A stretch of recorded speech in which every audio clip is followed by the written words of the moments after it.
Hi, welcome once again to M5's English language learning program, Let's Speak English. I'm Gav Duncan and I'm here on your TV to help you learn English. Now, are you sitting comfortably? Yes? Good. And are you ready for today's lesson? Yes? Good. Okay, well, let's learn English together. And welcome back. Welcome to the studio once again. How are you all today? How is everybody? Is everyone okay? Is Gusty the dog sleeping next to Margot the cat? Good. Is your coffee by your side? Is there a biscuit next to your coffee? Yes? Yes? Great! Well then, if you're all ready, then let's make a start, shall we? Now, today we're going to start with a look at the definite article again. Do you remember the definite article? Yes, of course you do. My chickens of the forest don't forget things so easily, do they? No! And as for the gods of English, well, it would be insulting to suggest that gods of English forget things like the definite article, wouldn't it? Okay, so we all know that we have indefinite articles, a and an, and we use these to mean one. It's not one camel, it's a camel. I don't ask for one avocado salad, I ask for an avocado salad. Okay, now we also learned that we never use the indefinite article with plural and uncountable nouns. It's just not logical. Now, another thing we have to be careful of when we're using the indefinite article is whether we use a or an. The basic rule that we all know is that the word begins with a consonant, we use a. And if the word begins with a vowel, we use an. Okay, but this rule is only partially correct. Most of the time it works, but choosing a or an with a word depends more on the sound of the word, not the spelling. If we take a member of parliament, for example, when we abbreviate it to MP, then the indefinite article changes from a to an. A member of parliament, an member of parliament.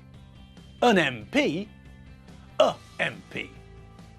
Okay, so we remember that we have to check the sound of the word to really know if we should use a or an.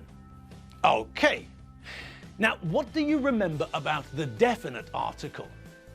Well, for one thing, I'm sure that you remember that we use the definite article, the, when everyone knows what we're talking about. If there are 4 windows in a room and I ask you to open a window, then we don't know which window I'd like you to open. It could be window A, window B, window C, or window D. But if there's only one window in the room, then I won't ask you to open a window.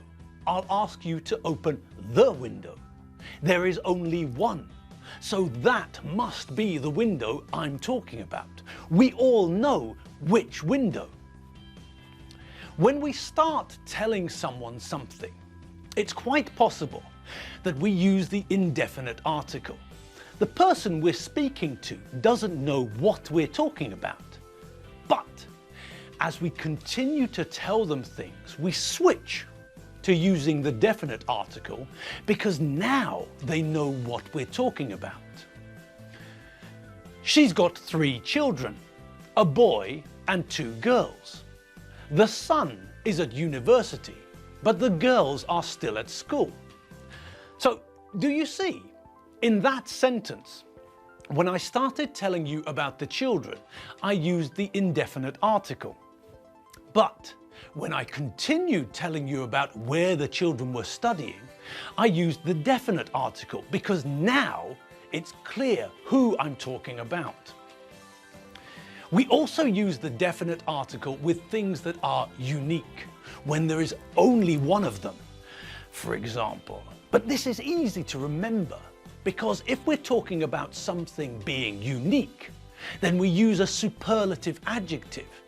If something is unique, then it's in a class of its own. And that means that it's the longest, or the shortest, or the fattest, or the largest, or the biggest, or something else.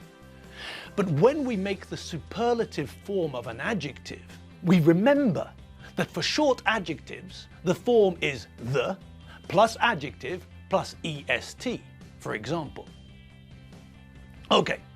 We also remember that there are other spelling rules that we have to pay attention to as well. If the adjective ends in vowel plus consonant, then we double the last letter when we add the ending. If the adjective ends in e, then we obviously don't add est to the end of the adjective. If the adjective ends in e, then we don't add est to the end, we just add st. Also, if the adjective ends in y, then we drop the y and add iest. When we want to make a superlative from a longer adjective, we don't add anything to the end of the base adjective, but we put the most in front of the base adjective. And let's not forget, there are a couple of irregular adjectives where the comparative and superlative forms are irregular. Okay, we also know that we can use the definite article with countable nouns, uncountable nouns, and plural nouns. The ocean, the oceans, the water. Okay. Now, we saw all of that a couple of weeks ago, in week 19, I think. But now we're going to have another look at the definite article and where we use it. Are you ready? Good. Come in. Come in. Come into my little world. Now, we know that we use the when it's clear what we mean. What's the name of this song? This song only has one name. What's the time? The time now. There is only one possibility. I live near the city centre. The city has only got one centre. We also say the same, not same. We live in the same country, and the same city, and the same street, and the same house. Are these two shirts different? No, they're the same. We say the sun and the moon and the earth. There is only one. We say the country. I don't live in the city. I live in the country. We say the police, the army, the navy, the air force, because they are the police, the army, the navy, and the air force of a specific city, or town, or village, or country. My father was in the police. My friend Tonino is in the army. My friend Milan is in the navy. My friend Pishti used to be in the air force.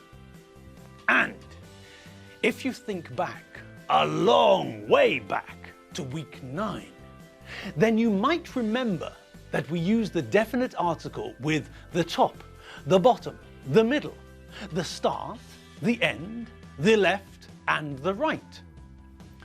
Write your name at the top of the page. Sign your name on the dotted line at the bottom of the page.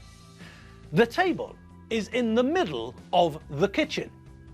There is a dramatic explosion at the start of the film. Our house is at the end of the street. In Britain, people drive on the left. In Hungary, people drive on the right. We also use the when we're talking about people playing musical instruments. Jimi Hendrix played the guitar before he died. Mozart didn't play the electric guitar. I know that. I can't believe that you think that I don't know that. And we use the definite article when we talk about the radio. I listen to the radio every morning. There was an interesting guest on the radio yesterday evening. I learned a lot about armadillos. Now, we use these words with the, but there are also words that we do not use with the. For example, we use the with radio. Listen to the radio to hear the latest swinging, hip pop songs that the younger generation enjoy. But we don't use the with television.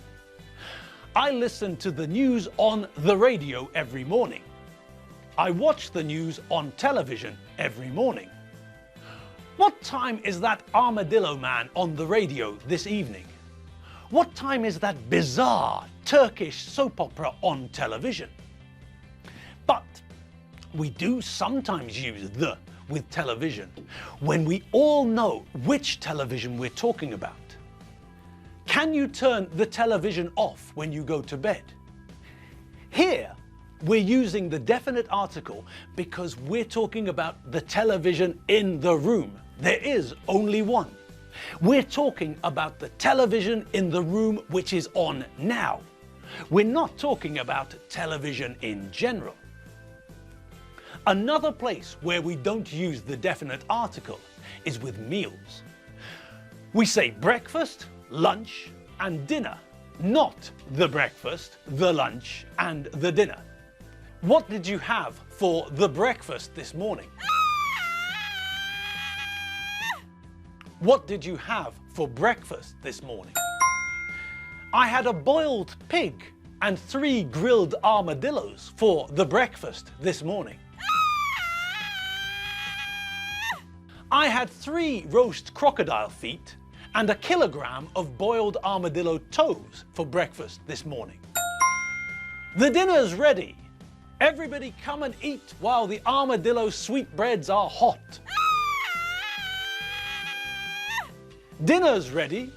Everybody come and eat while the armadillo sweetbreads are hot.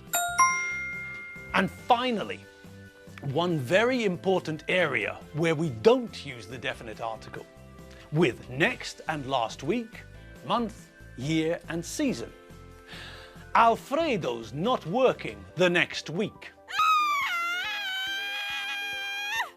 Alfredo's not working next week. I'll see you the next time. I'll see you next time. We didn't have a holiday the last summer.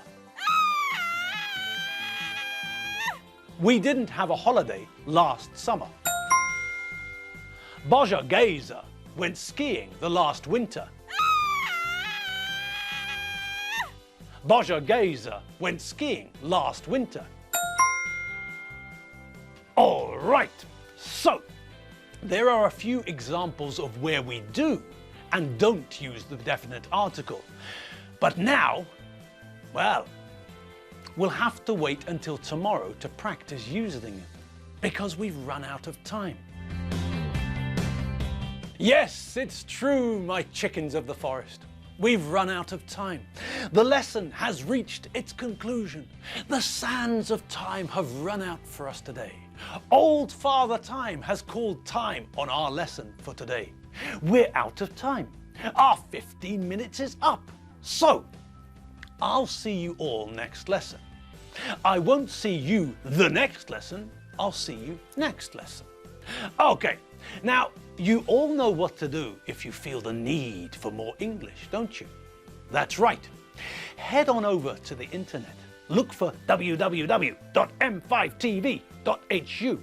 That's the M5 internet site. And that's where you can find all of our old lessons and all the vocabulary from our lessons to date. So, if you want to revisit something we studied in the past, it's all there, sitting on a cloud in the internet somewhere, waiting for you to revisit. Okay, that's all from me and all from the crew. Have fun and make sure that you enjoy yourselves. That's the most important thing. Have fun. See you later.